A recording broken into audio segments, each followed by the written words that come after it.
talking with one another together here.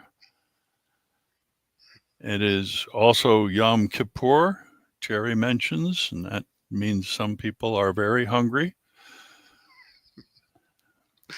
Good luck until 6:08 or 6:07, something like that tonight. All right, I'm going to share from my window to Firefox. And you are looking, I hope, at the NatickFOSS user group meeting for today, October 2nd. And if you have a cell phone, you can use that to grab the address for the NatickFOSS archive, which lists the current October meeting in traditional web form. We have it here for larger viewing without the two tabs on the two frames of a screen on the main web page. However, we're going to probably skip over the introductory slide talk once again. I didn't see anybody in the group who is unfamiliar with my voice. So on we go. All right. It is the 40th anniversary of the Free Software Foundation, a local organization that has worldwide impact. They're having another meeting to celebrate that 40th anniversary in Boston this coming Saturday. Thanks to Dick for pointing this one out. Find out details by following the link at freesoftwarefoundation.org, blogs, community, 12 reasons. There will be free parking. And if you can put up an extra out-of-towner guest who might be coming from far away, they'd like that. You can tell them that on the webpage. I'm busy this Saturday, unfortunately. Anybody else want to be a volunteer at a NatickFOSS demo table there? Where is this going to be? Dick, can you speak to that? Almost. That item you can click on will have the details, but I'm thinking it's Wentworth Institute. Anyway, it's close to the thick part of Boston, but they have lots of parking on Saturday. And they're talking about a dinner after if people want it. And the main part looks like it might be quite interesting. I think that's the most of it. I would like to attend, but I don't yet know if I can. We've got 4 or 5 things on that Saturday. So I'm trying to see what we can and can't do. If we can free up space, I'd love it. If somebody wants to give me a lift there and back, I'd love it if it fits in the timing. I don't know my resolution yet for answering that, but I sure would like to help out at a table of ours.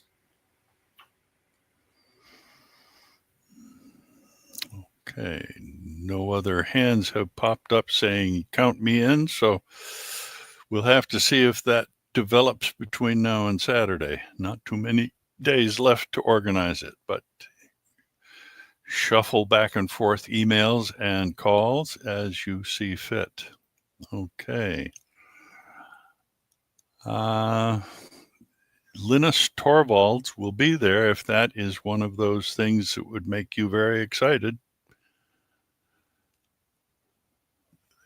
A good piece of FOSS news is that in France, the Linux desktop has become 11% of the total. That is probably due in part to the European efforts that have been in our past meetings, discussed in our past meetings. But that's a heck of a jump from the 3 or 4% that we've seen reported in other months. If you want to find out more about that, just one from Jill and Dick. It's me again. I love it, except I look close at it and I see that it was a month ago or 2 months ago, and it's back down lower. So I don't know if it's a bad data point, but it's a data point that's unusual. Mm. Maybe it'll be back up. I hope so. Well, it seems from what I have read about the whole issue that Europe is making a big effort to support something that they call digital sovereignty, and that has involved the development of government sponsorships and foundations that are government linked to support the developers of shareable software so that everybody in all the different countries of the EU don't have to develop their own versions of everything, just modify a common core of software. And of course, that's the whole spirit of the FOSS movement anyway. So if Europe can get that off the ground and make further strides, we may be seeing data points that include much higher levels of Linux as a good support base for the FOSS development process. Not just free software on Windows or free software on Macs. Okay, that is good news either way. There's a new Linux kernel being released. It's not a long-term support kernel, but 6.17 has, according to this article, a whole bunch of useful fixes, expanding the various hardware types that it supports in full and adds new features. Even though they're not fancy ones, they are useful. And that's the kind of progress that goes on with Linux kernel, pretty much month by month by month. And someone mentioned that a multi-kernel architecture. Jerry, can you speak to that? Yeah, let me share a second. Okay, I'll take my screen off.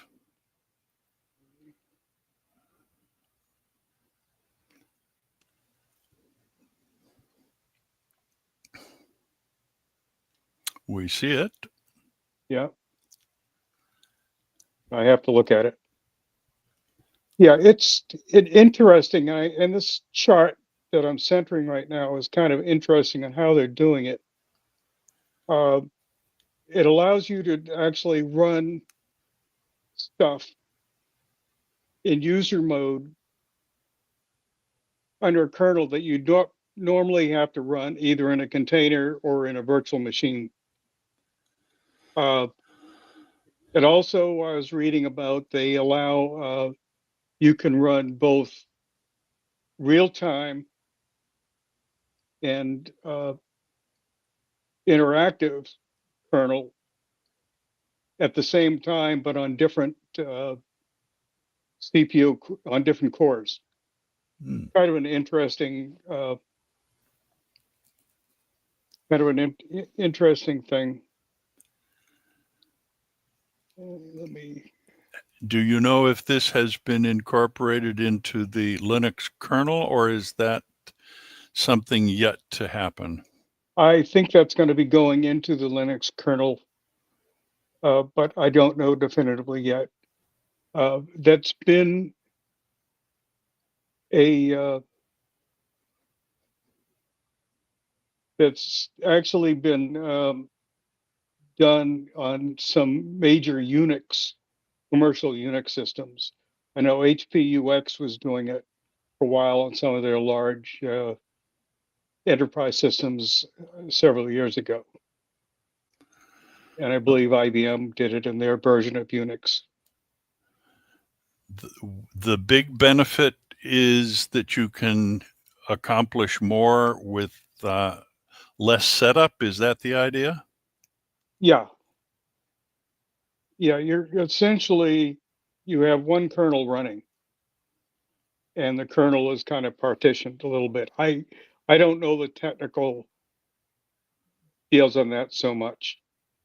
So, and the article doesn't say a lot, but it's an interesting achievement if they can get it in the mainline Linux kernel. I think that will affect virtual machines Mm. because there's some things you can do with the multi-kernel that you would other have to do with the in a VM or in a container. A container essentially being a lightweight virtual machine. Very neat possibility. Something of a sideline issue for many of Linux users in this group. The original founder, or one of the founders of the KDE project, that was a breakoff from GNOME way back 25 years ago, Jonathan Bradell has decided that he's parting ways, doesn't like the way the organization is moving forward. I guess that's the kind of thing that happens in the FOSS situations. People move on from what they originally put their minds to. It doesn't look as if it's going to affect the development of the KDE products all that much, because there are lots and lots of people involved in that, just as there are with any of the major software projects. But I would like to say that I'm glad he was around for getting the KDE organization running, because I certainly enjoy using the Plasma desktop developed by KDE, while others of you use the GNOME, and maybe a few of you also use other desktops in preference to those two. Yeah, I used KDE a long time ago on and SUSE when really a lot of the engineers at Digital, where I was at the time, preferred SUSE Linux. And this is before Enterprise, or just at the very beginning of Enterprise Linux.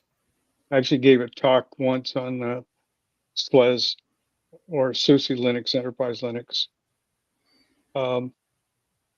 And KDE has been around an awful long time.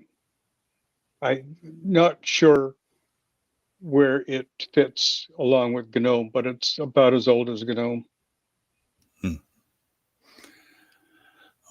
Just came Okay. from a different place. Just Unix, go ahead. Unix used to have a similar system called CDE. And I think that's where KDE kind of came from. CDE, Common Desktop Environment. Mm-hmm. All right. I have to point to the right tab there. Fedora, which is one of the releases of desktop software, primarily using GNOME, has 43 as its release. Is this you as well, Jerry? Yes, it is. I can punch up that page if you want.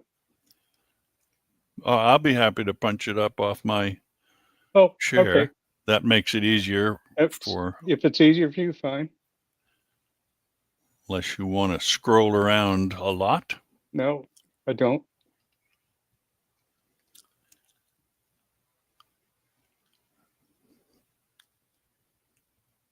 Now, one of the differences between the Fedora philosophy, which is an engineering philosophy, versus the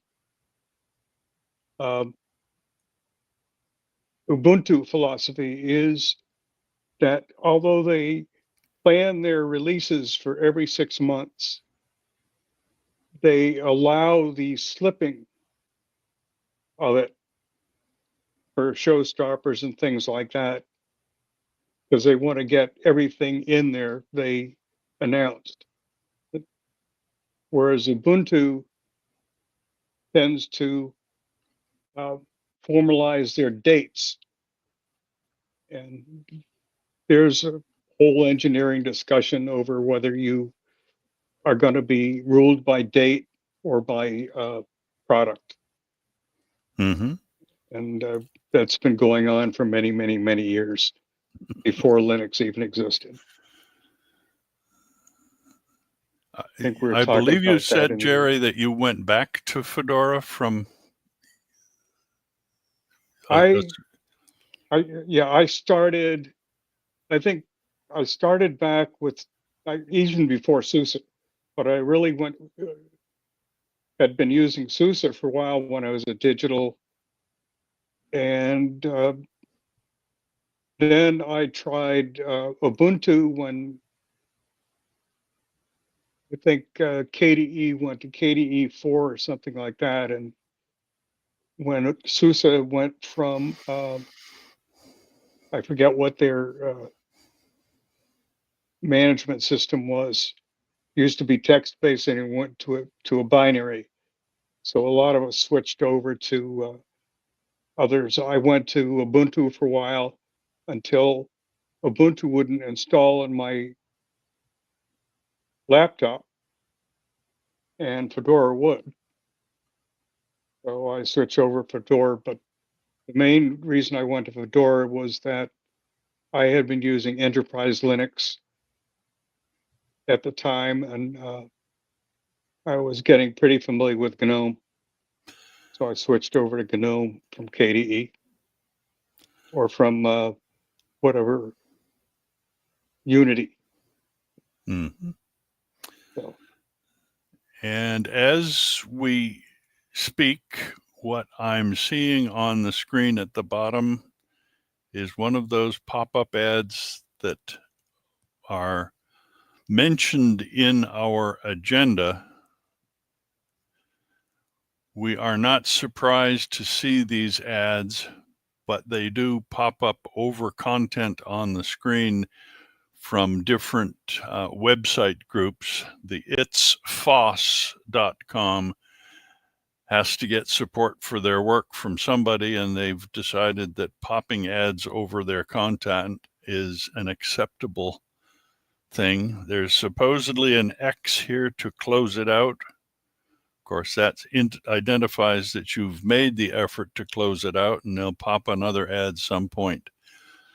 We try to identify those in our agenda so that if it makes you crazy to see them, you can quickly come and go and only read what you want of these ad-supported sites. All right. Anything more on the Fedora from anybody? Then I'll proceed back to the agenda, and F-Droid, which is an Android phone application store. They feel that new restrictions from Google will probably kill the F-Droid project. And FOSS apps are a part of what F-Droid offers that the Google store does not. So this may be an Android break with free software from FOSS developers. Was this yours, Ed?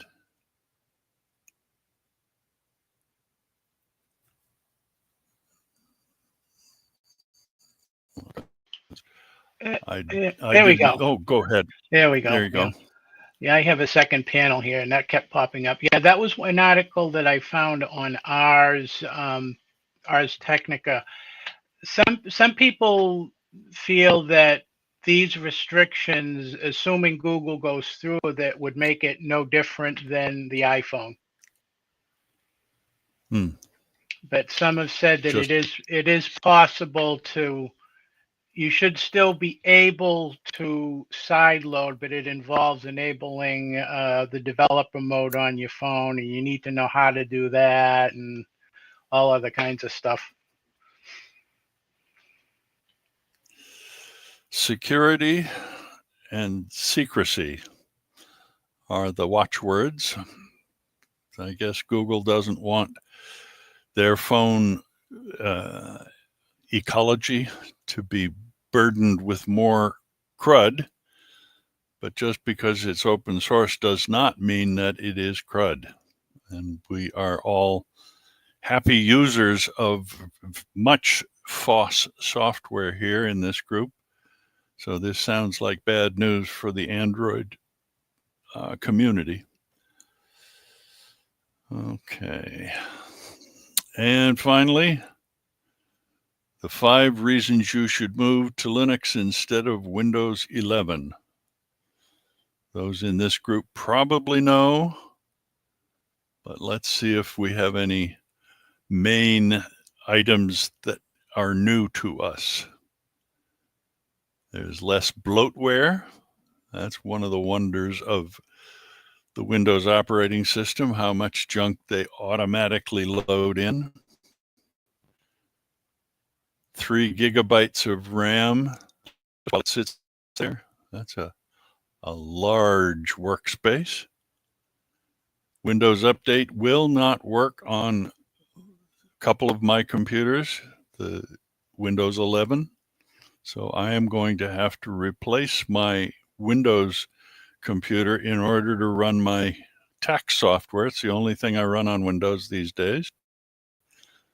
Once a year, I load it up, and now I'm not going to be able to on the computer that I currently use, so I'll have to actually buy a new one.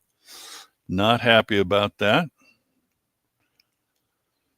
You don't need to pay for the license. Obviously, that is a built-in in most PC purchases, but having the option to not buy a PC from a Windows-centric vendor means you buy an excellent computer with no need to spend the built-in cost for a $139 software install of Windows. I hear anyone wants to speak. Bob? That's me, I think. No, it's not. Oh, it's Dick. I'm sorry. No, Jerry. Jerry. Your face was covered by my Jitsi Okay. info. Well, that's okay. I can turn off my camera if that would prefer. No. It was just the info was blocking the face, so I didn't recognize Windows, what it was. I actually have a couple of versions of Windows that I have as ISOs, and I load them in as virtual machines if I need to run some Windows software. Your tax stuff probably only runs in the latest version of Windows, which is probably unfortunate. That's the problem. Yeah. Yep. They are pushing technology, and that means that they agree with the option of moving ahead at all speed, no matter what the side effects are of that. Yes. That's the way companies make more money. Yes, and if you do try to run Windows software using a virtual machine, of course you have to license the Windows on which it runs. But if you happen to have a Windows license already that is upgradable, then that isn't really an issue. You can run it as an ISO, or you can run it as a whole machine. But yeah, they get money any way they can. My computer that is showing the wonderful Jitsi here is from 2007 or 2008. Not a brand new machine, but obviously for my use, it is my day-to-day happy space. I don't think twice about turning it on in the morning. Okay, and there are more reasons. Privacy is a priority. And I slipped by one, and customization is front and center. Well, that's something those in this group are very, very well aware of. No two desktops look the same. Nobody I know has my desktop. And I won't comment on the Windows desktop because that doesn't change at all. I don't care about it one way or the other. All right. We have no list of FOSS history here. We sort of mentioned at the very beginning with the Free Software Foundation turning 40 years. That might be a mention here. Anybody have a history item they'd like to just throw into the mix?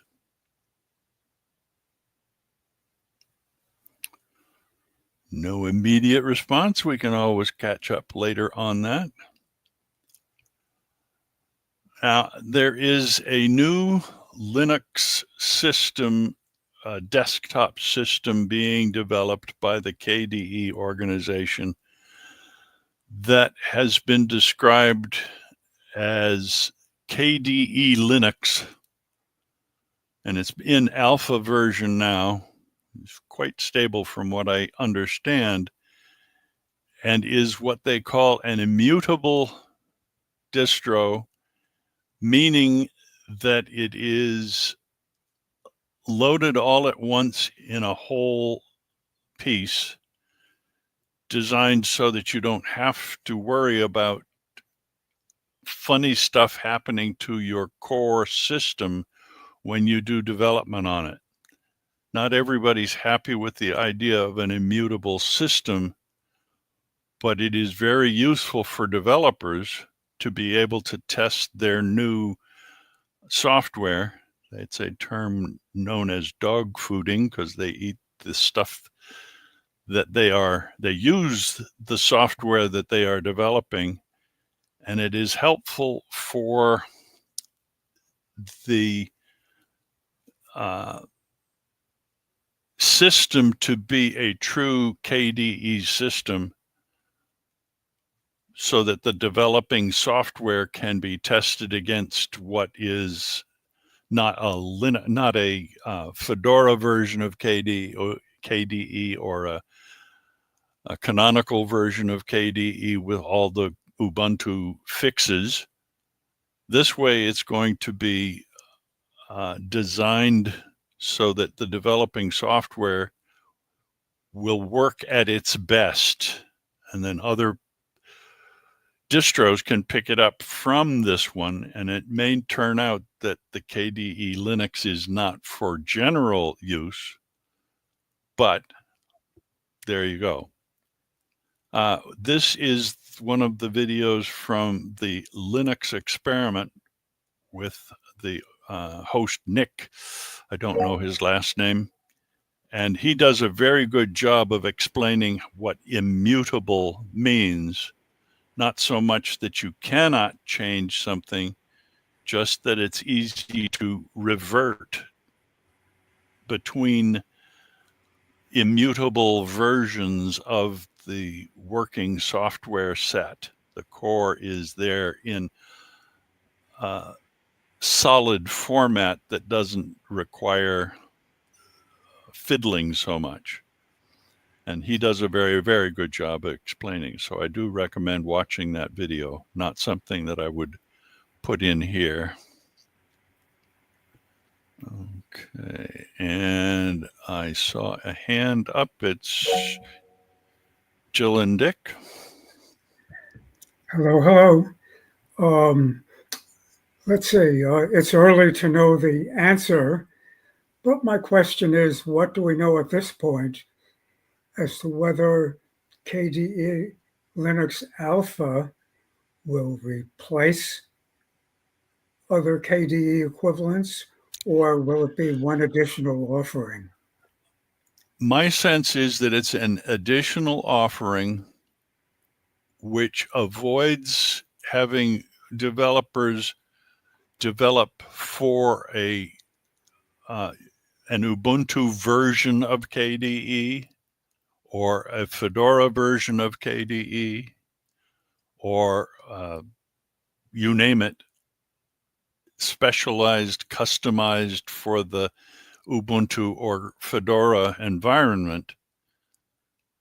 It will be used mostly by developers, but you are certainly going to be allowed to download it and install it as a workaday installation. I don't think that's their expectation, though. I think this is there so that they can develop at the fastest pace possible, allowing Fedora people and Ubuntu people and Mint people to pick these finished versions of the software set and put them into the Ubuntu desktop or the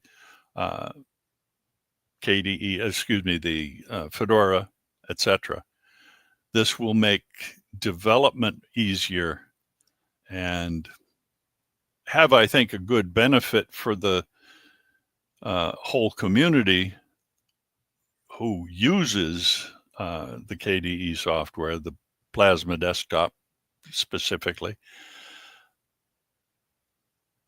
But one group that is negatively impacted by this is probably the Neon distribution, which has been limping along, as I understand it, not successfully building an effective desktop for routine use.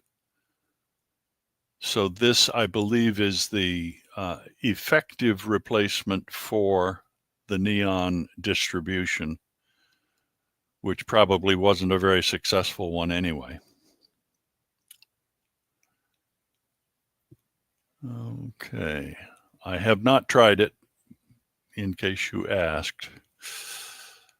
Now, I don't know exactly what Drake does, because it sounds like it's for that very, very first file system known as intra MFS that loads at the beginning of the boot process, but that the Ubuntu people are joining Fedora and Red Hat Enterprise in using the Drake underpinnings to make that new file system work more smoothly.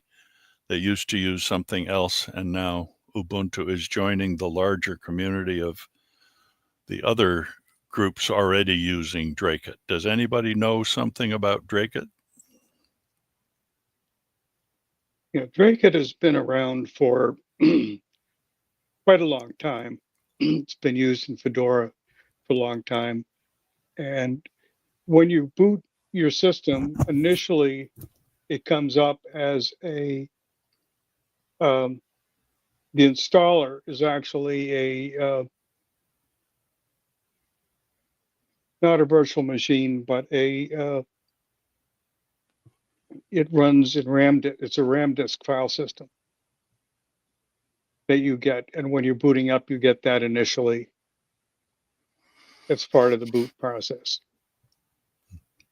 I don't know an awful lot about Drake specifically. I know Ed has had his issues with Drake over the years. But Ed is using flash drives, thumb drives for a lot of his installs, I know. And Yeah, that probably is one of the issues with Drake. The RAM disk comes up first. As you notice in /boot, for every version of the kernel, you'll have a RAM disk version. And it's just an intermediate version. It's part of Drake. but having a common base is probably a good idea. Bob, I think That's I Ed. saw you. No, it's Ed. Okay. Yeah, I have OpenSUSE installed. Excuse me, I just had some water. OpenSUSE installed to two USB external USB flash drives, and OpenSUSE uses Drake-it. And so far with these, these were first installed. Well, one recently. The original one was more than a year ago, and it's been pretty solid so far. But I know early on in the Linux world, they use something other than Drake-it. I don't recall what they. Well, we bring up some of these topics knowing only a little bit about them in case they tweak somebody's interest.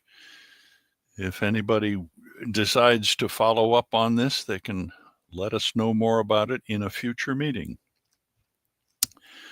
Now, I'm a font nut, and this is a brief thing related to that.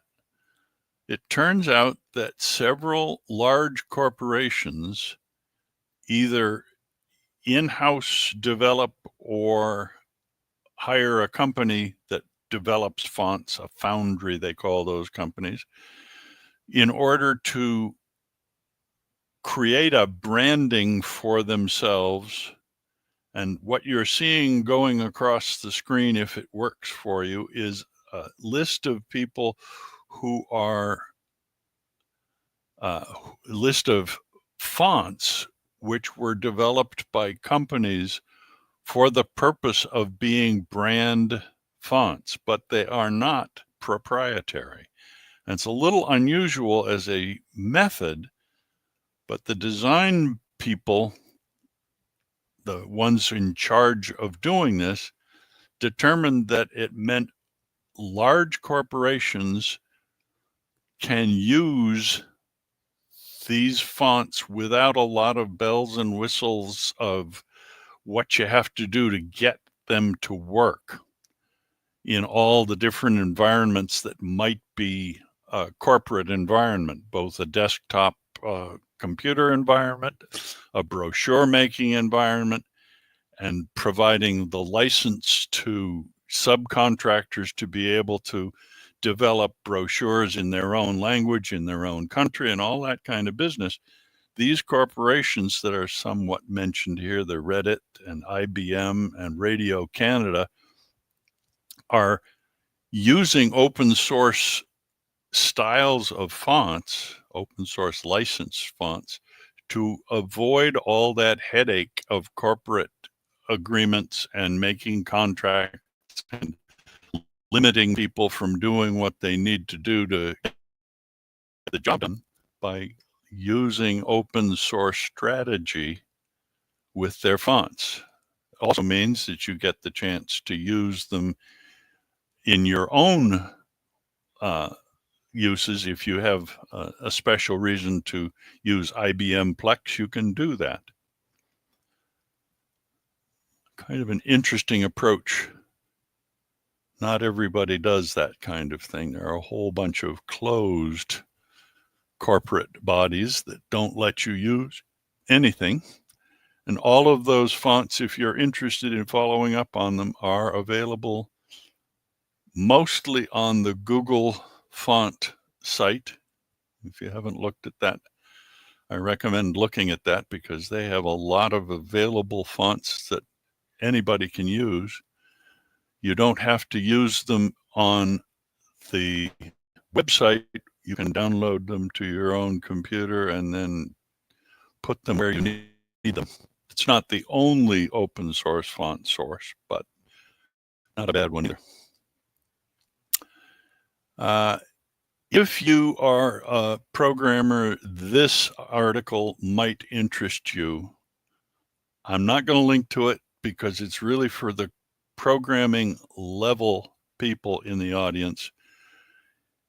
This person encountered a very limited issue with memory management that prevented him from doing something he wanted to do.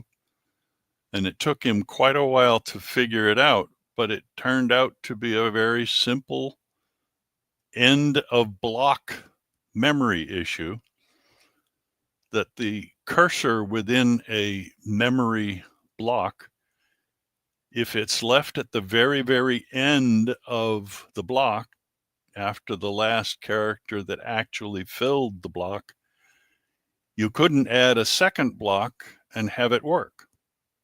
And this was in the Linux kernel management system for how memory works. And it was only happening in very obscure situations. So nobody had noticed it over the period of time that Linux has been around. But he has submitted a patch, and it will allow this problem to no longer exist. And it's a very interesting article if you want to get a little deeper into how people solve issues.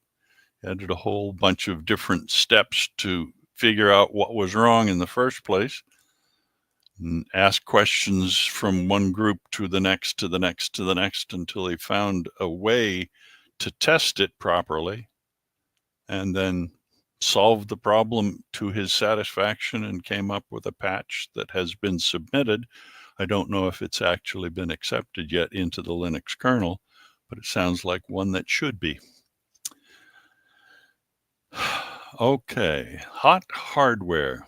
How much RAM does your Linux PC really need in 2025? And Jack Whalen at ZDNet, which is notorious for its ads, does a good job of figuring out how much RAM is involved.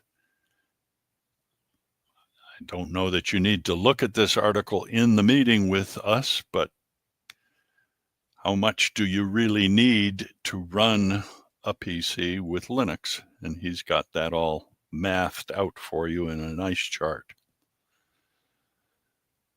Dick has an interesting comment to make about drone quadcopters with good cameras, along with buying from Temu.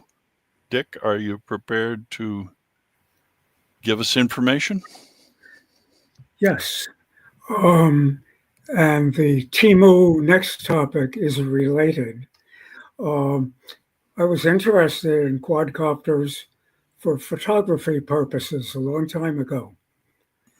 It would have cost a couple of $1,000s for a good one, and it still will to many photographers. But there are now surprisingly good, inexpensive small ones. I just happen to have one nearby. Here they're not going to see it until I turn on our camera.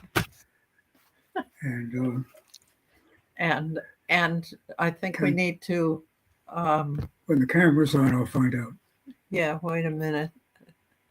Can we do screen sharing? Yes. Algot? Yes, go right ahead. I'll turn mine off. Can you see me? Well, you can see me anyway, can't you? Okay, why don't I just do it that way? Wait a minute. Select window. Because as soon as she moves to the side, I can hold it up. Entire screen. Allow. Okay, theoretically, you can see us full screen now. That's theoretically.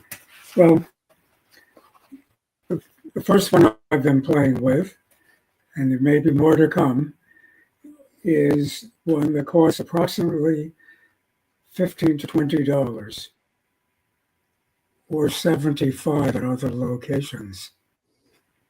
It includes the case.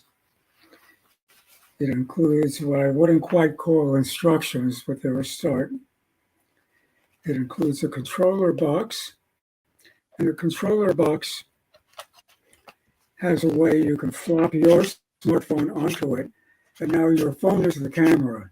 I like that a lot. No extra transfer problems, and most smartphones have very high resolution. So I like that touch. You can also unhook this from the remote, put it back on sideways, and you can run your camera in the vertical or the horizontal mode. What did you do? I don't know. I got to Dennis Payne for some Please leave it reason. alone. Good. Am I back? Yes. Good. Okay. So you can use it with your camera oriented either way. You don't get a very big drone for the money, but you do get a drone, and very portable, has to fold up into that bag along with everything else. You start at the bottom, remember. Yep. And then work up to the top. Hold it up a little higher so they can see it. Good point. Click. And clack. So it got a little bigger, but not a lot. You'll notice that the propellers dangle loose. That keeps a lot of broken propellers out of your replacement list. They could just hit something and bounce. You can break them anyway, but it's hard to do. And they throw in 4 spare ones so they can blame you. But if it comes with any defect, or if you simply find out the price changed during the delivery to something better, they'll adjust. If it's broken, they'll decide if they want it back or not. Either way, you'll be fully reimbursed. This is a good deal. Took about maybe a week or 10 days, something like that, to arrive. In general, I'm buying things like this through Temu, but the point is, this now gives you a high-res camera you already have, but can fly it. It's pretty stable. I haven't tried it in winds over about 5 miles an hour, as it turns out, but I will. Maybe it won't do them. That's okay, it's still good. It's good if it's only for indoors. And there are a lot of places you're not allowed to fly them. But if you want a whole new mounting device and a really super one for your existing camera, this is the way to go. Cost typically $15 to $30. Look very close at the features. This is a Model S, as in Sam, 11, S11 drone. No, S119 drone. They come in a lot of different flavors. How sharp their own camera is, how sharp, etc. For a bunch of different things. Don't expect the same resolution. Expect a lower resolution for video than for stills. And look to see if it comes with a zoom feature. This model, some of them do. The zoom feature typically gives you a 50 times zoom for your photograph. That's powerful. Or maybe it gives you increments along the way. Maybe 4 increments along the way, maybe continuous. Different prices, different features, but the prices have dropped spectacularly. If you can afford a computer, you can afford to try 2 you don't like and get the 3rd one you like. So I'm in that process now. I'll be back in a few months. But I got 1 more coming in right now. My main complaint about this one is the least expensive, longer life batteries aren't available for this one. I can buy them for a higher price. But if you buy E99/E88 batteries, that's referring to the drone they're compatible with. A lot of other drones are designing for that battery because they're available so inexpensively. At the low cost, you probably will get an 8-minute to 15-minute flight duration. That's plenty for 2 things. One is you know the photo you want. You can go up, get it. You can also plot a course, go to there, snap, there, snap, there, snap, come back. If the battery gets to 30%, it'll just come back automatically right where it came from. Could be your hand. Are you going to lose it in Lake Cochituate? Pardon? Are you going to lose your drone in Lake Cochituate? No, because Oh, it's no. illegal to State fly over park. state parks. In general, state parks do not allow them. In general, that doesn't mean you can't ask and get a special permission. And if you get two things they want, they'll probably be happy to give you permission. I've helped Cochituate State Park directly for many years. So I can ask for a favor very easily, but you need a favor. You need a papal dispensation to do that. And that goes for a lot of places. But also, you shouldn't fly it over your neighbor's yard without permission. It's a tricky business at the moment. When you're good enough at it, you'll forget why they don't want you to fly it without permission. Until then, you'll have it landing in other people's laps and they don't know what to do with it, and et cetera, et cetera. First thing I learned is you put your name and address in it. And with the batteries where they can easily open it up and find it. You can tape it on the outside too, et cetera. But this is a super new tool for people that are into photography or just fiddling. Very maneuverable, and you can to do a loop 180 degrees. There's a button. One button. Wow. So land it back where it came from. One button. It's a new ball game. The cheap ones can do those things. Landing it back where it came from. If you remember to get GPS coordinates before you let it go out. So we've got one more out right now, so I begin to do what I enjoy doing, separating them out and seeing which one to recommend. Mm. And I can easily sell them for more than I bought them for people that don't want to learn how to buy them on Temu. Mm-hmm. So if there's questions on the drone, I'll answer them. But if I'm buying drones and a lot of other good things, I'll move on to Temu. Any questions on drones? Oh, cheapo drones? I have a couple of comments about Temu. Shall we go on to it? Is that okay, Olga? Sure. Okay. The Temu's webpage is very much telephone oriented, mobile phone oriented, and it's very obscure to navigate. And it, no matter what you do, there are a bazillion ads. Try to buy this, try to buy that. Here's a coupon, which only works if you want to buy over $100 worth. Here's another coupon. Here's a discount. Here's a blah, blah, blah, blah, blah. So it's really hard to navigate there to find out what you're doing, but they're pretty good about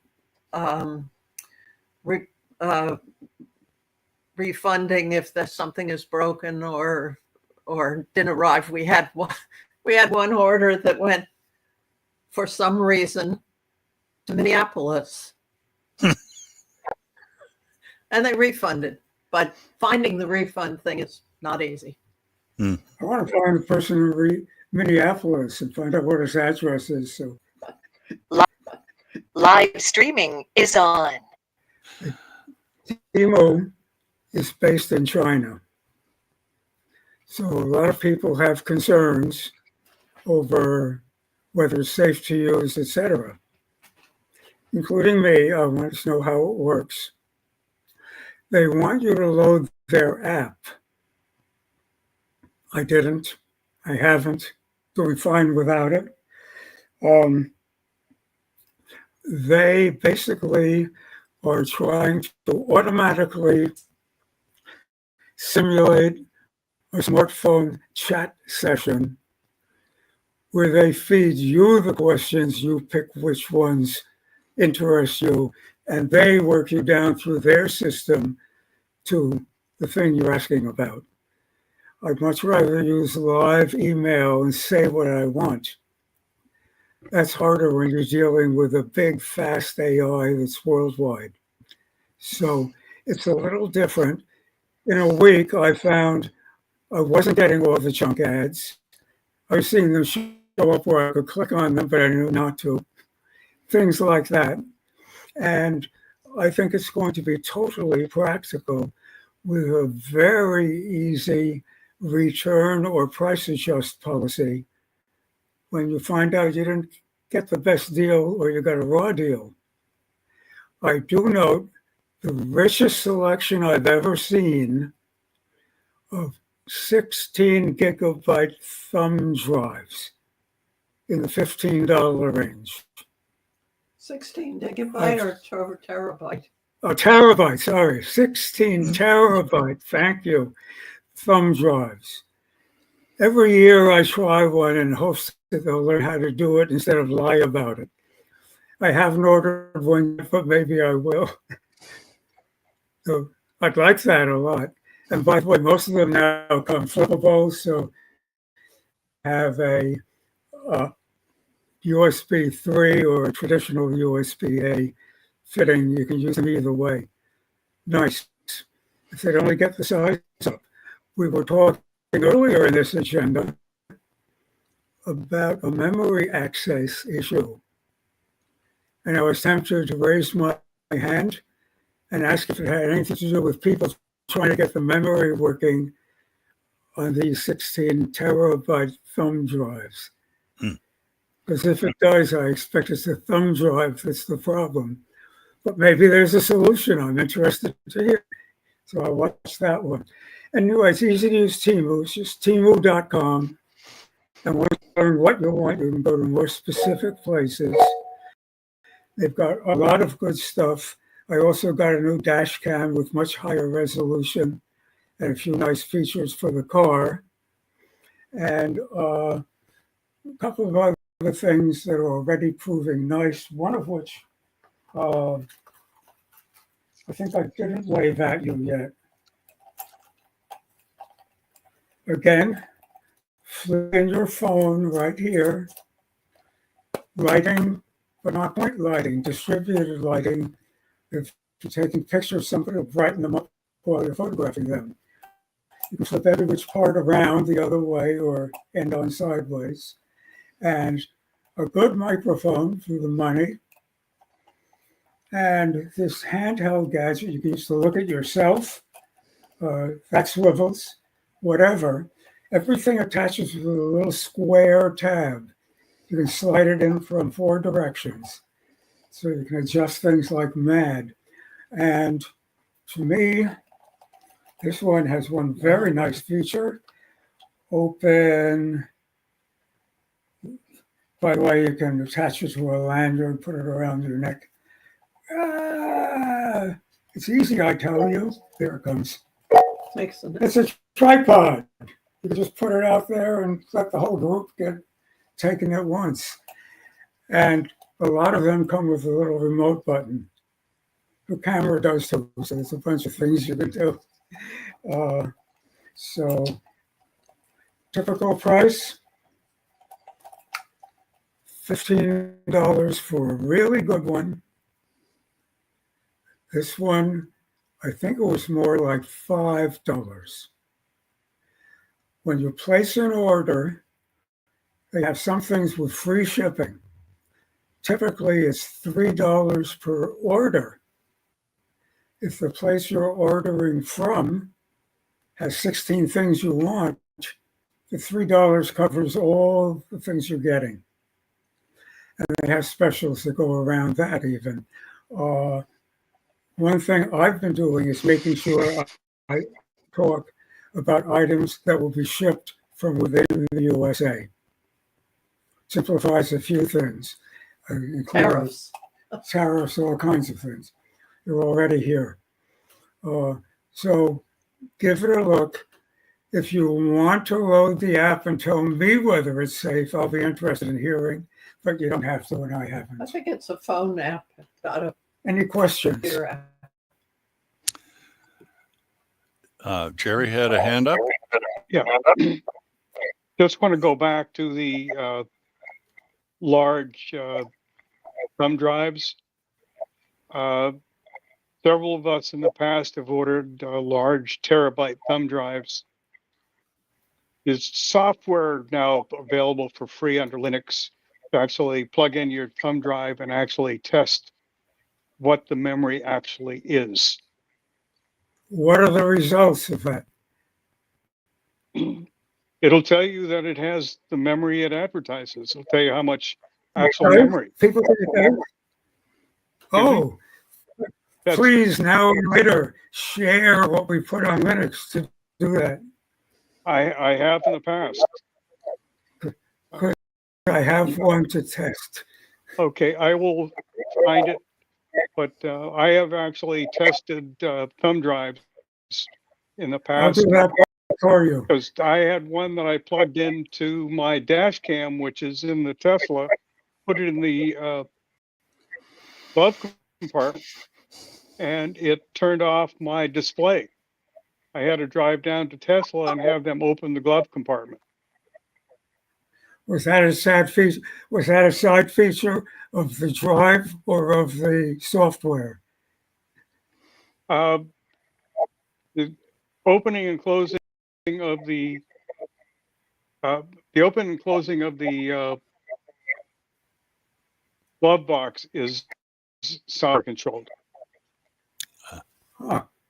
and you need the screen. You need the touch screen to do it. And if your touch screen is off, you can't open your drive. They fixed that. They changed that a little bit now. It's getting more and more interesting.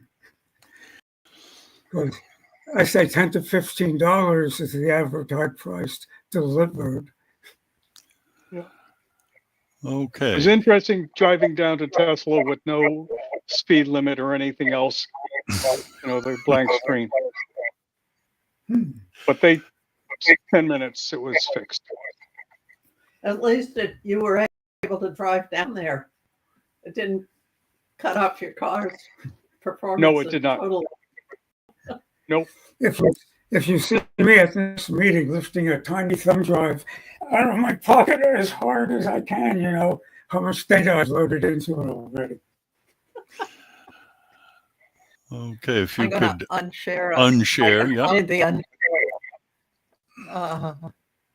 wait a minute. Actually, Stop you can- screen sharing. Thank you. You did it. All right. Back to, oops. Window, and I'm in the wrong place.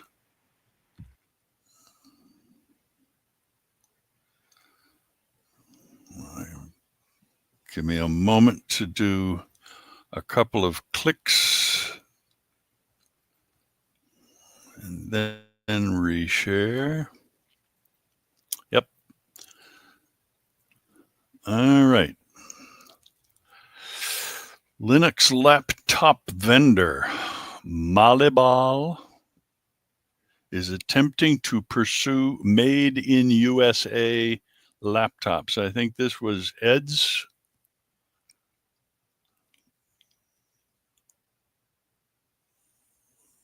Maybe not. I don't remember putting this in here. Oh, the hand went up. Whose hand is that? Ed, yes. Yeah, I found that that was an article that was posted to the Phoronix website, which is Linux, Linux related stuff. And I also found the link to the company's project on this. They want to manufacture laptops made in the U.S. Is this a Chinese company? I believe it's American. So I see. They're actually attempting to make some laptops here in the US instead of getting them manufactured elsewhere. That's what I believe. Yes. That would be nice. Hope they can pull it off. Another hand up. It's Jill and Dick. Another question, mostly for Ed. Miller Micro, for many years, sold Linux laptops. We refurbished excellent, very high quality HP laptops and set them up for Linux. Is this place manufacturing or doing what we did? Do you know? That I don't know.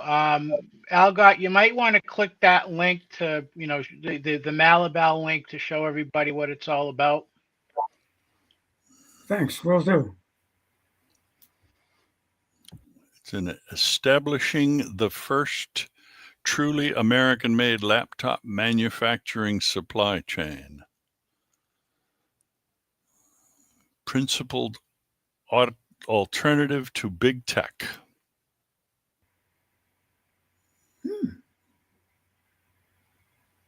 To be continued.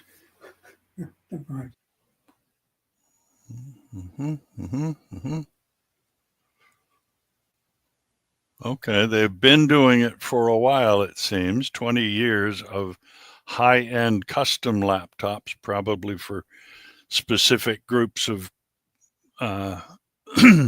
companies that need a special design. Sounds like they're considering getting into the consumer market.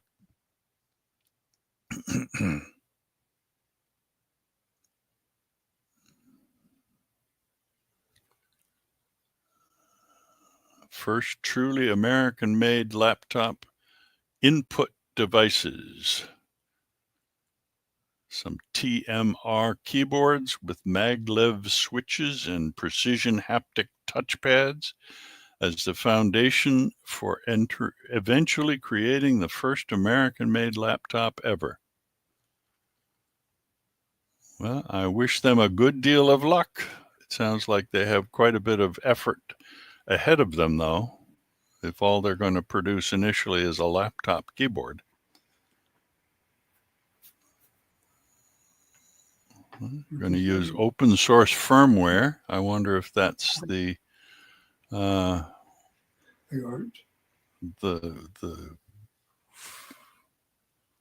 well, I'm not sure. I'm interested to see how this comes out. We'll keep our eye on this over the next months and years.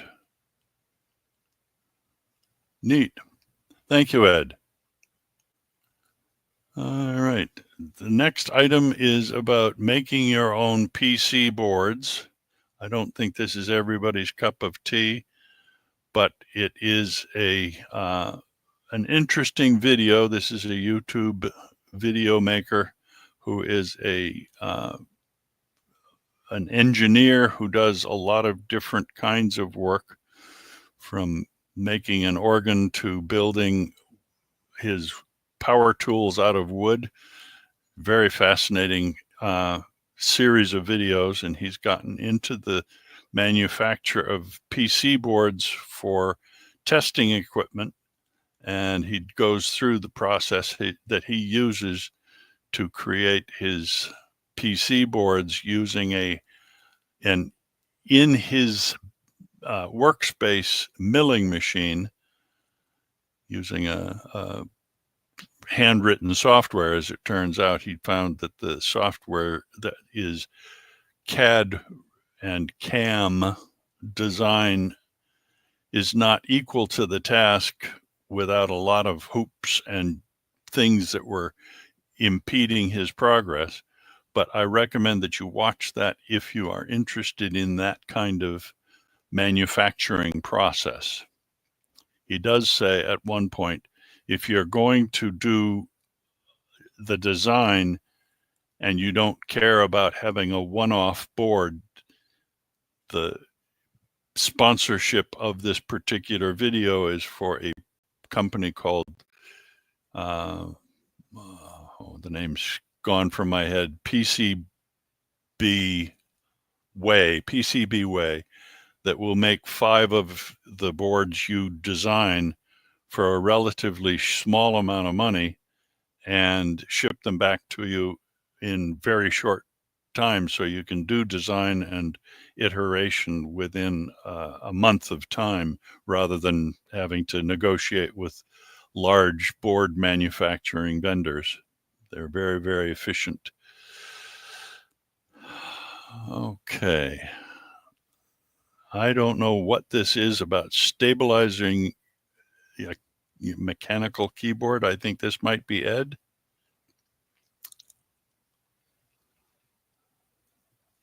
Maybe, Ed, you have a comment about the stabilizers and a mechanical keyboard? Okay, there we go. Yeah, that was an article I thought would be interesting. I did not even know stabilizers were in mechanical keyboards, and I use one myself. I didn't get the chance to read that article, so I will do that after the meeting, because I was researching what other things to put on this longer than usual agenda for a short time. We've only had 3 weeks since the last meeting. Raspberry Pi 500 is a keyboard that contains a Raspberry Pi 5 computer module along with RAM and the option at least to put in up to 2 solid state drives. So you could have a powerful computer that you take from one place to another, along with a monitor and a mouse if you needed the monitor. I mean, if you needed the mouse. But if you were going to make a presentation, you just hook your keyboard up to a large screen projector, and you wouldn't need to have a full-fledged computer to do the job. And it's a one component computer. It's just a very good looking little item. That's not only the keyboard, but a computer. It obviously doesn't have a touchpad, so you would need the mouse plugged in, or maybe a remote mouse with a USB connector. And they only cost around $200, which is not bad for an ARM-based computer with lots of power. The Raspberry Pi 5 is a pretty hefty processor. So if you're interested in that, you might want to pursue it. I guess it has stabilizers. I'm not positive of that. All right. And finally, this item is about hot hardware, but absolutely nothing to do with FOSS. It is about electric vehicles, though, and we have people in this group that have an interest in electric vehicles. 2 members have electric cars.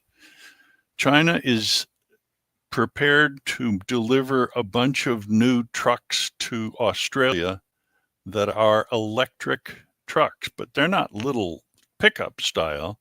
These are the giant earth mover kinds of trucks. And this article discusses the present value of electric trucks rather than cars. 40,000 real long haul scale trucks, semi-trailer kinds of trucks, coal delivery trucks or mining trucks. They have a huge investment in this compared to all other parts of the world. So it is very dominant as a manufacturing venture compared with the rest of the world. So going to be very interesting to see how this kind of issue plays out. I think I mentioned in an earlier meeting that there are now several companies that are manufacturing earth moving equipment like the bulldozers and shovels, the track shovels that do work on commercial construction sites. They are electric these days and successfully do the work as long as you have the plug-in place to recharge them overnight. Hot internet indeed. We have the rise of the user, talking about the history of the internet, and this is the part 3 of a series. I think this is yours, Ed.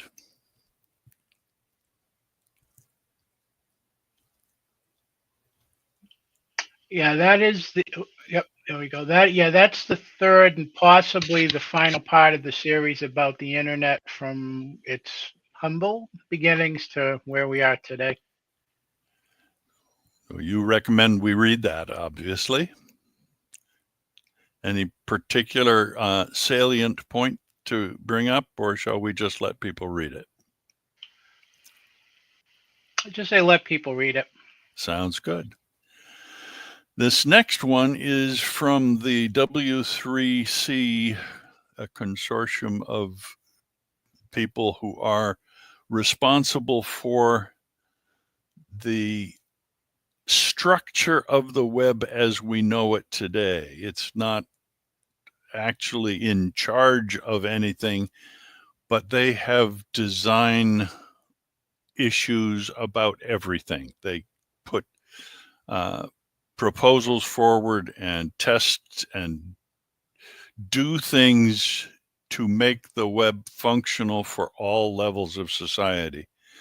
And one of the things that they are concerned about for development of web pages and web applications is making the web accessible to people with disabilities, either failing eyesight or blind completely or other disabilities. And this is an article of the studies that have been done to show how actual disabled people use the web so that people with the skills to develop can read this and make sure that their product allows these users the best experience possible. It's a long article. I'm not going to try to go through it, but I recommend that if you have any expectation of being disabled or know users of the web who have disabilities, they might want to read what the W3C says about it.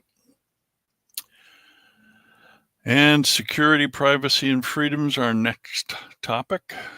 China has a firewall and 500 gigabytes of source code and docs spilled online that were related to the censorship tools that were keeping the firewall working.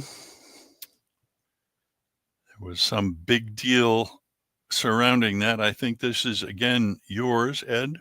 Any particular comment to make about it?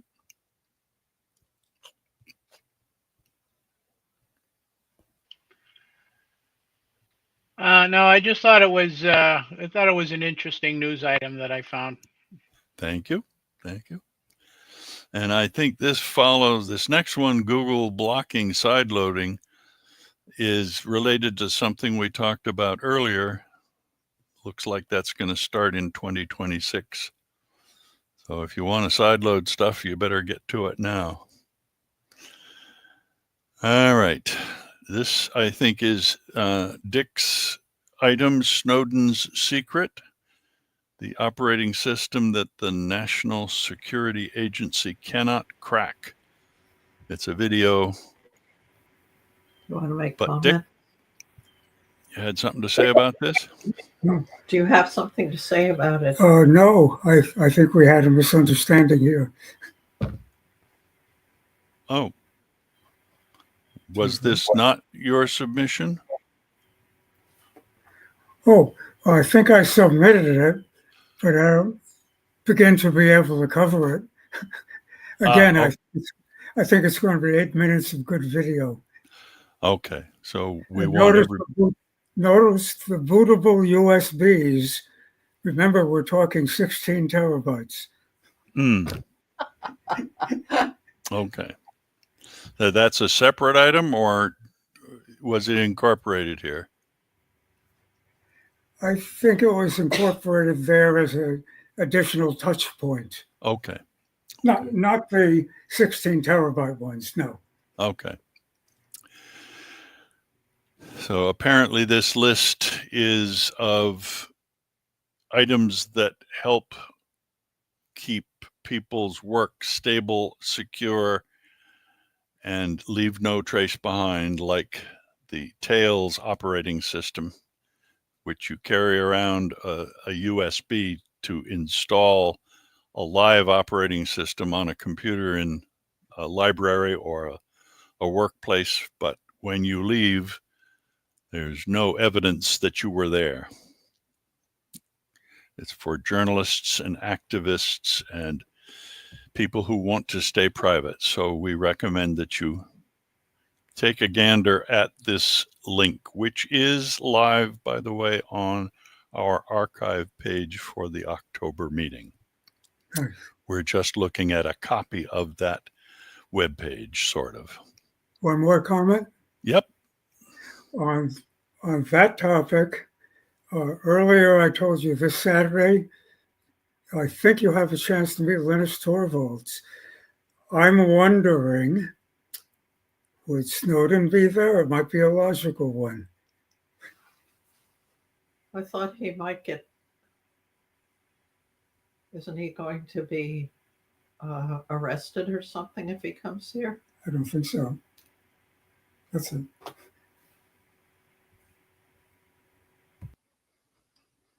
I'm not sure what Snowden's situation is in the current climate, but I would think he wouldn't want to come, personally. Torvalds, on the other hand, is not persona non grata at this moment, anyway. This next item in the artificial intelligence and LLM world is very intriguing. It takes about 5 seconds to generate a frame using a description of the frame of an image. But it takes exponentially more time to produce a 5-second video. It takes a full minute of time to produce that 5 seconds of video based on using a description of what you want to see. That suggests that all these generative tools are not nearly as efficient as they need to be to create the stuff that's out already and the stuff that's going to be seen in the future. Here's the relevant equivalent of a microwave doing the job on whatever food you're cooking. Image generators use the equivalent of 5 seconds of microwave warming to generate one single 1024 by 1024 pixel image. Oh, and I'm wrong. It was to spit out a 5-second clip, it took over an hour, not over a minute. So we're talking an amazingly larger supply of energy required to do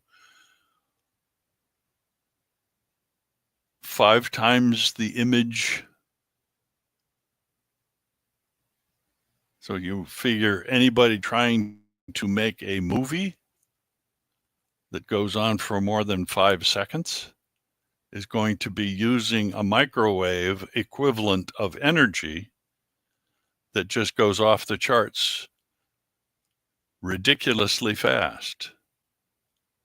And we're already building tens of billions of dollars of new data centers to accommodate this job. I saw a design for a new data center that was the equivalent in size of about 80% of Manhattan Island was covered by the design of this new data center. It's just going to be an amazing energy drain to operate these design tools. I'm not looking forward to competing with them for my winter heat. And on the same negative side of things, there is a futurist who also writes some science fiction books, which I have read a couple and enjoyed.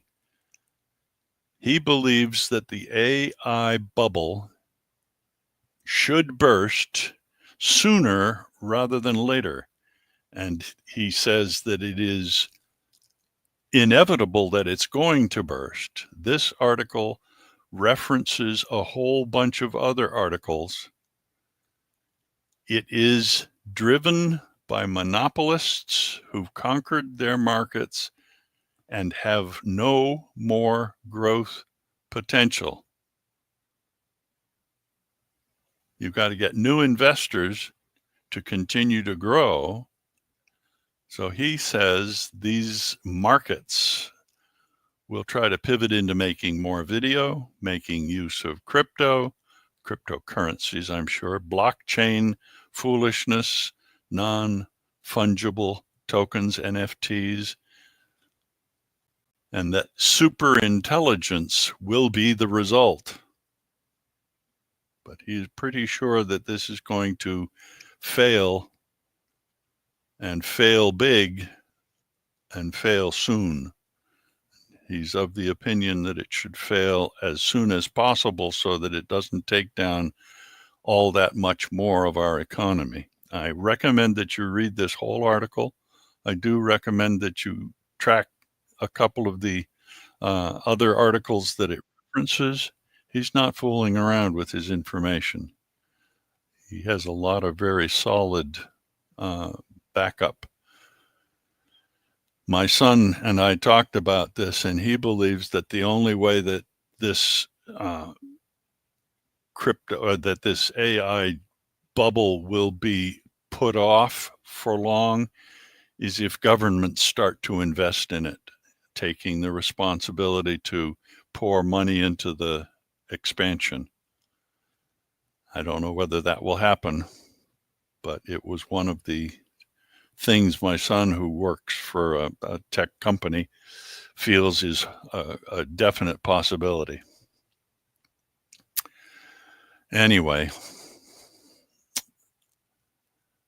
Meta recently had a display of their smart glasses, and it didn't do what it was supposed to do in their live demo. And they're trying to write off the catastrophic failure of their presentation. I don't know if they'll succeed. This is kind of a funny side of this foolishness. And finally, in this area, ChatGPT-5, the latest of the ChatGPTs, determined, these persons studying this determined that labeling of image requests is one of the things that these large language model tools fail at miserably. You ask the question,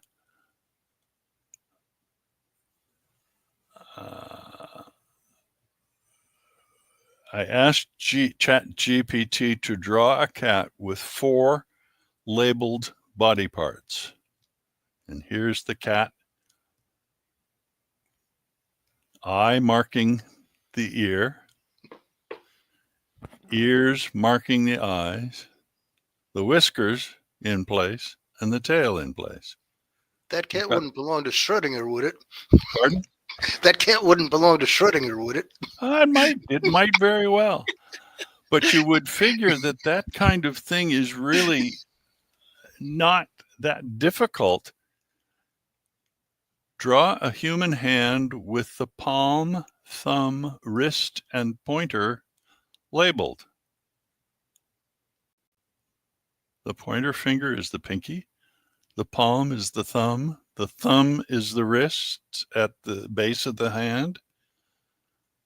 And the wrist is, well, completely right. 1 out of 4. This sounds like something that it should be able to figure out, but miserable, miserable, miserable failure. This is of a possum, not a posse. Picture the possum head, the mouth of the possum. Crazy. Anyway, it's funny, but sad at the same time. And this next is just a quote from somebody in Santa Clara, California, who is the Planning Commission chair, that considers data centers to be the tapeworms of the city. I thought that was very nicely done. This is a social media post that was quoting this Lance Salemi. If you want to go look at the post, there it is. All right. And that covers most of the serious business of our meeting. Dennis Payne is our person who does games for us, but I found this particular RetroPie software designed to give a Pi computer, Raspberry Pi computer, the capacity to play old video games. And I know very little about old video games, know very little about RetroPie as software, but I thought the article was good enough to include here. So I recommend that you take a good look at it. And finally, we're into the questions and answers section. And the reason I put my entry into here about the Jellyfin Media Server as opposed to Kodi or VLC Video LAN is the corporation, VLC Video LAN Corporation. Is anybody in our group using a media server hardware or software? And if not, is this a topic we should explore? Because I know that there are people that do a local server setup of some kind, and then in their local network of the house, watch videos that they have stored or music that they have stored in a central location so that they can pick up that common stuff anywhere around the house using their phone or a smart TV. I know that that exists. Wondered if anybody was using that. Anybody here doing that? I see no hands raised. So anybody think we should try to look into that in the future? Anybody have an interest in thinking about that? Well, apparently not today. Question. Yes. I don't know if I have a question or not on it. I say we do that from a laptop. Is that saying we do it, or is it significantly different? We have lots of movies and such ready to play on a big screen TV. Do you do that as the media server, in other words? No idea what a media I server think that's is. a question of wording. I don't know. We just hook up the laptop to the TV, go to the file we save for the movie, etc. Are So you, for this type of setup that Algot's talking about, typically you would have a server that has all the movie files on it, and that could be anywhere in your house, and then your TV would just connect to that, or your smart TV or your phone would connect to that and just play the movie. Well, I think our laptop meets all the specs if you leave it wired into the circuit.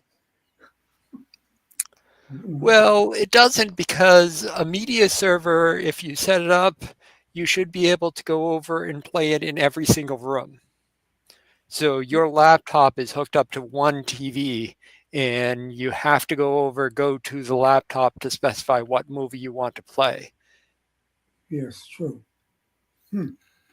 Thanks.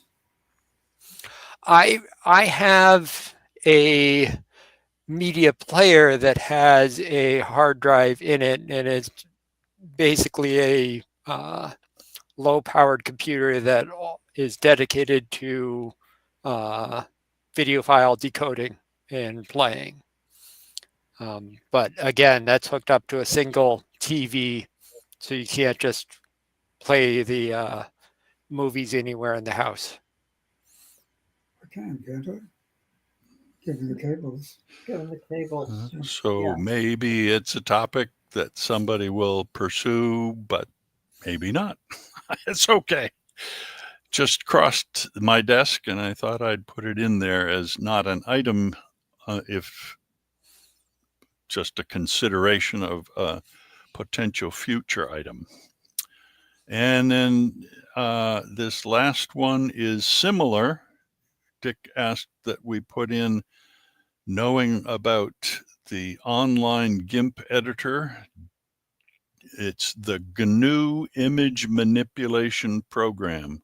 That is what GIMP stands for.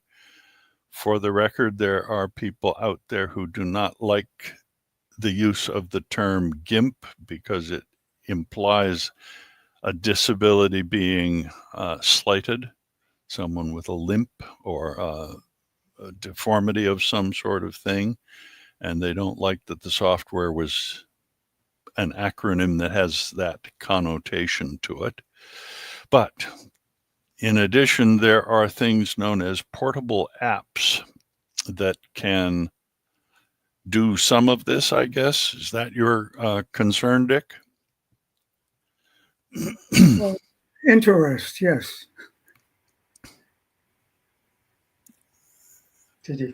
Was I on? Yes. Good.